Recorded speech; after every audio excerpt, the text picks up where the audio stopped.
અને શ્યામ પાઠ એટલે કે અહીંયા હું તમને ખાસ વાત કરું કે અમારા સુરતના મારવાડી સમાજને ધન્ય છે. હું એમને બે હાથ ને ત્રીજું મસ્તક જોડું છું. જય શ્રી શ્યામ કહું છું એટલા માટે કે એમણે બરબરીકની શ્યામ બાબાની જે મહાનતા દર્શાવી છે કે એમના ઘરે જ્યારે જન્મ હોય, મરણ હોય, ગૃહ પ્રવેશ હોય, કંઈ પણ હોય સારો પ્રસંગ, ત્યારે એમણે પોતે પોતાના બાબા એટલે શ્યામ બાબાને યાદ કર્યા છે પહેલા. હા, અને એ શ્યામ પાઠમાં હંમેશા જણાવ્યું છે કે પ્રભુ આ યુદ્ધ લડ્યા છે. ક્યાંય યુધિષ્ઠિર, ભીમ, અર્જુન, સહદેવ કે નકુલ લડ્યા નથી. આ તો માયા હતી કે એ બધાને આપણે લડતા જોયા હતા.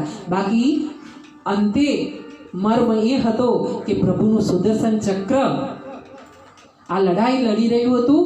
અને ખપ્પર જોગણી એટલે એવી દ્રૌપદીની એ વાર્તા જો સમય રહેશે તો હું વાત કરીશ કે ખપ્પર જોગણીએ કેવી રીતે યુદ્ધમાં પોતાના પતિઓને જીવતદાન આપ્યું હતું. હા, અખંડ સૌભાગ્યવતીનું વ્રત લીધું હતું. તો ખપ્પર જોગણી પોતાના ખપ્પરમાં લોહી પી રહી હતી. દ્રૌપદી એ ખપ્પર જોગણી છે અને કૃષ્ણ એ સ્વયં પ્રભુ છે. એના સુદર્શન દ્વારા યુદ્ધ જીતાયું છે અને આપણાને ખબર પડી કે યુદ્ધ જીત્યું પાંડવોએ. તો આ વાત પોતે કુંતા માતાએ સ્વીકારી છે અને